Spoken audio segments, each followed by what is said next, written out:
दोस्तों। हाय दोस्तों, मेरा नाम विवेक सिंह पुंडीर और आपका वेलकम करता हूँ वीएसपी व्लॉग्स में। फ़र्स्ट ऑफ ऑल तो दोस्तों, मैं इस कोरोना की पैंडेमिक सिचुएशन में आशा करता हूँ आप और आपका परिवार सभी सुरक्षित अवस्था में होंगे। और दोस्तों, आज आपको मैं अपने इंट्रोड्यूस करने वाला हूँ अपने एक और फैमिली मेम्बर क्लासिक 350 की तरफ।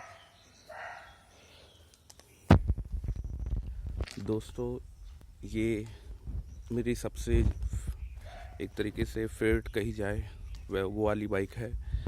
दोस्तों, ये जो बाइक है ये मैंने 2015 में परचेज़ की थी। ये दोस्तों अभी अगर आप रीडिंग में देखेंगे तो 31,309 किलोमीटर चल चुकी है दोस्तों। ये बेसिकली ये वैसे तो अगर इसकी रीडिंग अगर आप एग्जैक्ट बताऊं तो मैं दोस्तों ये नियर अराउंड 38,000 के अराउंड होगी। क्योंकि क्या हुआ था दोस्तों, कुछ अभी 6 महीने पहले ही जो था मेरी जो मीटर की जो तार थी वो कट गई थी। तो उस तार के कटने के बाद नियर अराउंड 6 मंथ तक मैंने ये गाड़ी चलाई बिना उस तार के रिपेयर किए बिना। क्योंकि क्या था कि दोस्तों उस टाइम पे मैं थोड़ा बिज़ी हो गया था, तो उस बिज़ी स्केड्यूल की वजह से मैं अपनी तार रिपेयर नहीं करवा सका। तो नियर अराउंड मोटा मोटा बताएं तो ये नियर अराउंड आपका 35 to 38,000 किलोमीटर ये वैसे गाड़ी चली हुई है। ये गाड़ी मैंने दोस्तों 2015 में परचेज़ की थी, 2015 अप्रैल के अराउंड। एंड दोस्तों, इस बाइक में जो सबसे जो ख़ास बात है इस बाइक का क्लासिक लुक, जो कि इस क्लासिक लुक की वजह से दोस्तों ये जो बाइक है टीनेजर से लेके यंगस्टर और जो थोड़ा ज़्यादा एज के भी लोग हैं वो लोग भी इस गाड़ी को सबसे ज़्यादा पसंद करते हैं।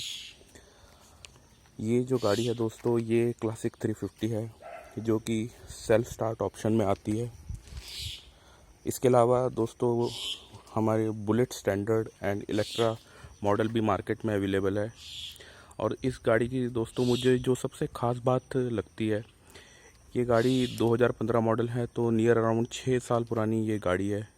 और 6 साल पुरानी गाड़ी होने के बावजूद भी इसकी जो पेंट क्वालिटी है इतनी ज़बरदस्त रॉयल एनफील्ड वालों ने बनाई है कि इस गाड़ी को थोड़ा सा अगर आप क्लीन करें, इवन अगर इस पे पॉलिश भी ना लगाएं, तो ये गाड़ी ऐसे लगने लग जाती है जैसे कि अभी अभी नई शोरूम से आई है। मतलब पेंट क्वालिटी में तो मैं रॉयल एनफील्ड को सैल्यूट करता हूँ कि बहुत ज़बरदस्त पेंट क्वालिटी बनाई है। और साथ साथ जो इसका डिज़ाइन है, इसका डिज़ाइन भी नो डाउट काबिल तारीफ़ है। और दोस्तों इसमें जो सबसे यूनिक चीज़ आती है जिसकी वजह से इसे सबसे ज़्यादा लोग पसंद करते हैं, इसका डग डग साउंड। इसका जो डग डग साउंड है ना दोस्तों, ये मतलब एक जो छोटा बच्चा भी होगा जो कि अब स्कूल में अभी 3rd या 4th क्लास में भी पढ़ रहा होगा, तो उसको भी पता आइडिया होता है कि डग डग साउंड का मतलब बुलेट होता है। तो मतलब अगर मैं गलत ना कहूँ तो दोस्तों ये एक ऐसी गाड़ी है जो जवान से लेके बूढ़े सबके दिलों में बसने वाली गाड़ी है दोस्तों। और इसका जो क्लासिक लुक है जो इसको सबसे ज़्यादा यूनिक बनाता है।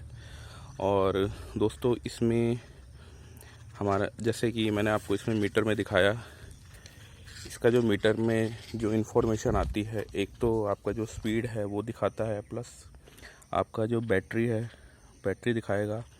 और बस इससे ज़्यादा इन्फॉर्मेशन नहीं आता। इसमें फ्यूल गॉज नहीं दिया हुआ है कंपनी ने, आई डोंट नो व्हाई।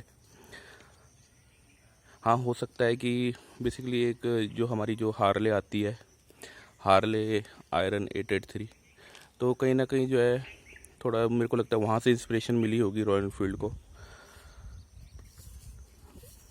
दोस्तों इसमें जो साइलेंसर लगा हुआ है, बेसिकली इसमें जो स्टॉक साइलेंसर आता है उसमें इतनी साउंड नहीं होती, बट इस वाली बुलेट में आपको थोड़ा जो साउंड जो आपने जो नोटिस की होगी वो पुरानी टाइप की साउंड आई है।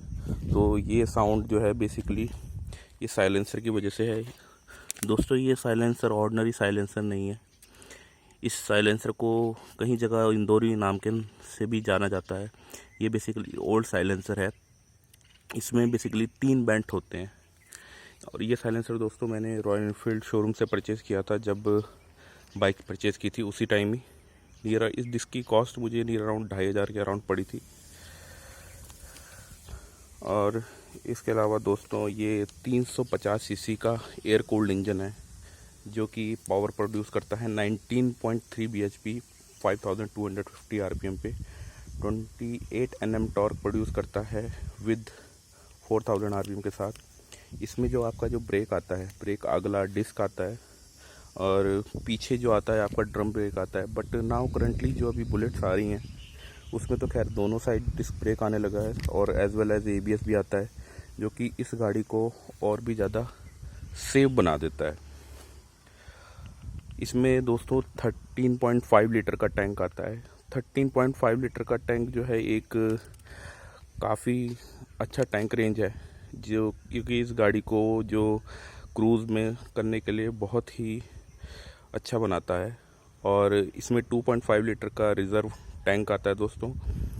बेसिकली इसमें जो फ्यूल का आइडिया लगता है वो इसी से लगता है कि गाड़ी रिज़र्व में चली गई तो समझ लीजिए 2.5 लीटर टैंक लेफ़्ट है, एंड इसकी जैसे आप नोब रोटेट करते हैं तो आपको इसका आइडिया लग जाता है, एंड उसके बाद आप इसमें टैंक फिल करा सकते हैं। तो उसी से ही आपको इसका पेट्रोल का आइडिया लेना पड़ेगा, अदरवाइज़ इसमें और कोई ऑप्शन तो आता नहीं है दोस्तों। ये 5 स्पीड के साथ आती है, तो 5 स्पीड होने से जो है आपका, वैसे तो 5 स्पीड आजकल के दौर में 350 मतलब 200 सीसी से अब जितनी भी गाड़ियाँ आती है सारी की सारी एटलीस्ट 6 स्पीड में तो आती हैं। बट ये पुरानी गाड़ी, पुराना मॉडल होने के कारण और थोड़ा क्लासिक डिज़ाइन होने के कारण आज भी इसमें रॉयल एनफील्ड 5 स्पीड ही देता है। बट जिस हिसाब से दोस्तों इसका परफॉर्मेंस है और उस हिसाब से 5 स्पीड इसमें ओके है, क्योंकि क्या है दोस्तों, ये गाड़ी बहुत ज़्यादा तेज़ चलाने के लिए नहीं बनी हुई है। इसमें ये गाड़ी बनी हुई है एक तरीके से जैसा कि नाम इस गाड़ी का है रॉयल एनफील्ड, मतलब रॉयल स्पीड में चलाओ आप इसको, धीरे वाली स्पीड में और डग डग करते हुए। इसके अलावा दोस्तों इसमें जो मैंने अभी टॉप स्पीड अचीव की है 110, उससे ज़्यादा नहीं की दोस्तों। अब हो सकता है आप में से बहुत से दोस्त लोग ये बोलेंगे 110 तो इतनी ज़्यादा बड़ा फिगर नहीं है। बट दोस्तों जैसे कि आप में से बहुत से लोग जानते होंगे कि मैं देहरादून सिटी से बिलोंग करता हूँ, तो देहरादून में दोस्तों इतने बड़े बड़े हाईवेज़ और इतनी बड़ी बड़ी रोड नहीं होती। Most of the time traffic काफ़ी ज़्यादा रहता है और वैली में है, तो ज़्यादा से ज़्यादा कभी कभार हम मसूरी, ऋषिकेश वगैरह जाते हैं तो फ्रेंड्स लोगों के साथ, तो तब जो है थोड़ा बहुत जो है आप इसको तेज़ स्पीड में चला पाते हैं, अदरवाइज़ इतना ऑप्शन अवेलेबल होता नहीं दोस्तों। और सबसे जो मुझे इस गाड़ी में दोस्तों हैरान करती है वो है इसकी माइलेज दोस्तों। मतलब मेरा ये मानना है पूरी दुनिया में कोई ऐसी गाड़ी नहीं होगी जो कि 350 सीसी का इंजन होने के बावजूद भी 40 to 43 का माइलेज देती है दोस्तों। जी हाँ, आपने सही सुना, मैंने कहा 40 से लेके बिटवीन 40 to 43 का माइलेज ये गाड़ी देती है दोस्तों। बट इसको हाँ, अगर मैं टॉप स्पीड में लेके जाऊँ 110 के 100 कंटिन्यूसली चलाऊँ तो तब कहीं ना कहीं इसका माइलेज थोड़ा 35 के आसपास आ जाता है। बट 35 भी दोस्तों माइलेज बुरा नहीं होता। और जिस हिसाब से इस इंजन की कैपेसिटी है 350 सीसी की, बट नॉर्मली अगर आप इसको जैसे सिटी में चलाएं 60, 70, 40 से लेके 60 से 70 की स्पीड में, तो दोस्तों कहीं ना कहीं ये माइलेज आपको हैरान कर देती है। 40 से बिटवीन 40 to 43 का माइलेज देती है, जो कि दोस्तों काफ़ी हैरान करने वाली बात है। और दोस्तों ये जो गाड़ी है ये आई है, ये जो मेरी बाइक है ये है BS3 इंजन 2015 मॉडल। और दोस्तों इसमें कार्बोरेटर वाली गाड़ी है। अब तो अब नॉर्मल जो करंटली आ रही है वो FI में आ रही हैं, तो FI में थोड़ा सा माइलेज आई थिंक थोड़ा सा ज़्यादा ही होगा जहाँ तक मुझे लगता है। और FI जनरली क्या होता है दोस्तों, जैसे हम लद्दाख जा रहे हैं या कहीं ऐसे एरिया में जा रहे हैं जैसे हिल में जहाँ पे थोड़ा ऑक्सीजन लेवल कम है, तो दोस्तों वहाँ पे आपको ये कार्बोरेटर सेट करवाना पड़ता है। अब वहाँ पे आपको FI में ये बेनिफिट मिलेगा कि उसमें कार्बोरेटर आपको सेट नहीं कराना पड़ेगा, बिकॉज FI आता है। तो FI में ऑलरेडी ये जो भी अकॉर्डिंग टू रोड कंडीशन और एनवायरनमेंट कंडीशन के हिसाब से वो तेल का जो सप्लाई होता है अपने हिसाब से वो मूव कर लेता है। और दोस्तों अब तो जो नई गाड़ी आ रही हैं उसमें सुनने में आया है, फ्यूल मीटर तो नहीं आया है, बट हाँ उन्होंने उसमें एक अलग से लाइट का इंडिकेशन आता है जब भी उसमें आपका जो रिज़र्व में गाड़ी जाएगी तो आपको वो एक तरीके से लाइट ब्लिंक करने लगेगी और आपको इंडिकेट कर देगी कि आपकी बाइक में अब पेट्रोल की ज़रूरत है। तो दैट्स अ गुड थिंग। और दोस्तों अगर मैं मॉडिफिकेशन की बात करूं तो गाड़ी में सर दोस्तों मैंने थोड़ा बहुत हल्का मॉडिफिकेशन कराया है, ज़्यादा नहीं, एक डिसेंट वे में कराया है दोस्तों। बेसिकली इसमें जो है दोस्तों, फर्स्ट ऑफ ऑल तो अभी इसका अगर आप टायर देखें तो सबसे हैरान कर देने वाली बात है, टायर दोस्तों नियर अराउंड 38-39 के करीब ये गाड़ी मैंने चला ली होगी। हाँ, जो कि मीटर में इस टाइम शो नहीं कर रहा क्योंकि मैंने आपको ऑलरेडी बताया है मीटर का वाट टूट गया था मेरा, जो कि मैंने 6 मंथ बाद रिपेयर कराया था। बट ये टायर का आप कंडीशन देखिए दोस्तों, टायर इसका आज भी वही स्टॉक टायर है, अगला टायर। हाँ, बट मैंने इसका पिछला टायर चेंज कर दिया था, वो थोड़ा घिस गया था, वो मैंने चेंज कर दिया था दोस्तों। अराउंड 26,000 के अराउंड मैंने गाड़ी का टायर चेंज कर दिया था। फिर मैंने इसमें इंस्टॉल किया था सीएट का ये टायर, जिसे कि हमारी साधारण लैंग्वेज में गिट्टी वाला टायर भी कहते हैं। और दोस्तों इस टायर को डालने के बाद इस गाड़ी का परफॉर्मेंस बहुत ज़बरदस्त हो गया। मतलब अब इसको मैं अगर कहीं हिल एरिया में भी लेके जाता हूँ और थोड़ा मड टाइप का एरिया जो होता है और जहाँ पे थोड़ा पानी भी होगा, तो वहाँ पे ये गाड़ी इतना स्किड नहीं करती और बहुत अच्छी पकड़ के चलती है। और टायर के साथ इसमें अगर आप ये सीट देखेंगे, अगर आप नोटिस करेंगे, ये वो वाली सीट नहीं है जो स्टॉक सीट है, ये बेसिकली विदाउट स्प्रिंग वाली सीट है। इस सीट को लगाने के बाद दोस्तों क्या हुआ कि मुझे कहीं ना कहीं वो स्प्रिंग वाली सीट, हो सकता है कई लोगों को लगता हो वो ज़्यादा कंफर्टेबल है, बट मुझे ये बिना स्प्रिंग वाली सीट लगाई है, ये मुझे ज़्यादा कंफर्टेबल लगती है। और दोस्तों और एक चीज़ और ऐड करना चाहूँगा, मैंने इसमें जो चेन स्प्रॉकेट जो था इसका, वो अराउंड 25,000 किलोमीटर में मैंने चेंज कर दिया था। तो इसका मैं अभी जो करंटली चेन स्प्रॉकेट लगा हुआ है वो है स्टैंडर्ड का। और क्लासिक में चेन सेट में मैं आपको बता देता हूँ बेसिकली क्या होता है कि क्लासिक में 15 टीथ आते हैं और स्टैंडर्ड में आते हैं 14 टीथ।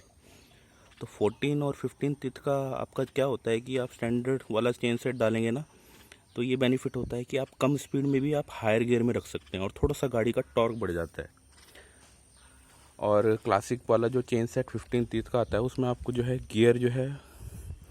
गियर थोड़ा जल्दी चेंज करना पड़ता है। और इसको अगर मैं आपको एग्जांपल दूं करंट लाइफ से, मान लीजिए आपका क्लासिक अगर आप नॉर्मली चलाते हैं तो 40 या 45 की स्पीड में आपको एटलीस्ट जो है 4th गियर पे रखना पड़ेगा आपको गाड़ी को। और स्टैंडर्ड का अगर आप चेन सेट डलाते हैं तो अगर आपकी 25 की स्पीड भी है ना, तो आप इस गाड़ी को 4th गियर में चला सकते हैं। इस गाड़ी का टॉर्क बढ़ चुका है दोस्तों अगर पुराने वाले चेन सेट से अगर कंपेयर करें। बट हाँ दोस्तों, इस गाड़ी की अब टॉप स्पीड कम हो चुकी है।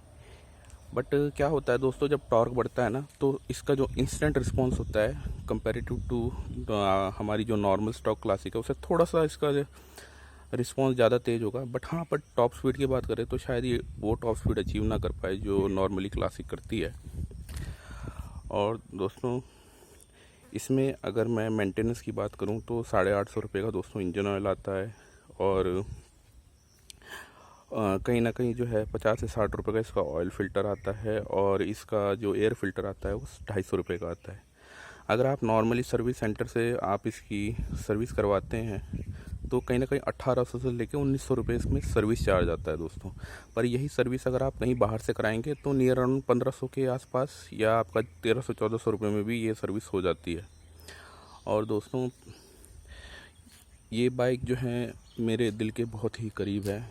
कई बार मैंने इसको बेचने की भी सोची, बट दोस्तों क्या है कि मैं कई बार बेचने की सोचता भी हूँ तो बट इसको बेच नहीं पाता, क्योंकि दोस्तों जो फील इसको चलाने में आता है ना, तो वो फील किसी को चलाने में, तो हाँ जाहिर सी बात है ये इतनी ज़्यादा तेज़ नहीं भागती, बट दोस्तों जैसी भी है इसमें मुझे गाड़ी में थोड़ा ऐसा लगता है जैसे सोल होता है ना, जैसे और हम जैसे स्पोर्ट्स गाड़ी चलाते हैं तो इतना वाइब्रेशन नहीं होता, नॉइज़ नहीं होता। इसमें वाइब्रेशन भी है, नॉइज़ भी है। और टायर भी आप देख सकते हैं ट्यूबलेस नहीं है, पंचर भी होते हैं। हाँ थोड़ा सा तकलीफ़ होती है जब प्रॉब्लम आती है तो, बट दोस्तों पर फिर भी इस गाड़ी को ना जो चलाने का जो मज़ा है वो किसी भी गाड़ी के साथ हम कंपेयर नहीं कर सकते। और बाकी दोस्तों, आप कोई और कुछ इस गाड़ी के बारे में जानकारी लेना चाहें, क्योंकि मुझे इसमें बहुत लंबा एक्सपीरियंस है। 6 साल दोस्तों ये मैंने गाड़ी रखी है, अब 2021 है और आज भी जो ये गाड़ी है, एक बार बस मैंने इसकी बैटरी चेंज की थी। और इसके बारे में कोई भी आप जानकारी लेना चाहें और कोई भी डीप नॉलेज लेना चाहें तो मुझे कमेंट कर सकते हैं, मुझसे पूछ सकते हैं। मैं डेफिनेटली आपको रिस्पॉन्स करूँगा, आपको उसका जवाब दूँगा। और दोस्तों, ऐसा नहीं है कि सिर्फ 6 साल ये गाड़ी चलाई है। इससे पहले मेरे पास 2011 मॉडल भी हुआ करती थी, वो भी क्लासिक 350 ही थी। उसकी बात हम उसके बारे में कभी किसी और दिन डिस्कस करेंगे। वो बेसिकली उसका इंजन सीज हो गया था। अब क्यों सीज हुआ था उसका भी मैं आपको कभी, अगर आपको जानना चाहें तो आप मुझे कमेंट कर सकते हैं, उसका भी मैं आपको बताऊंगा। ठीक है दोस्तों, थैंक यू। अगर आपको लगी हो गाड़ी, मैंने जो आपको नॉलेज दी हो, आपको लगा हो कि आपके लिए बेनिफिशियल है और आपको उससे कुछ मदद मिलती है, और इवन अगर आप इस गाड़ी को परचेज़ करने के बारे में सोच रहे हो तो आप कुछ भी मेरे से पूछ सकते हैं कमेंट बॉक्स पे। और अच्छा लगे तो दोस्तों सब्सक्राइब कीजिएगा, लाइक कीजिएगा। Thank you so much. Bye bye. Signing off, Vivek Singh Puner from VSP vlogs.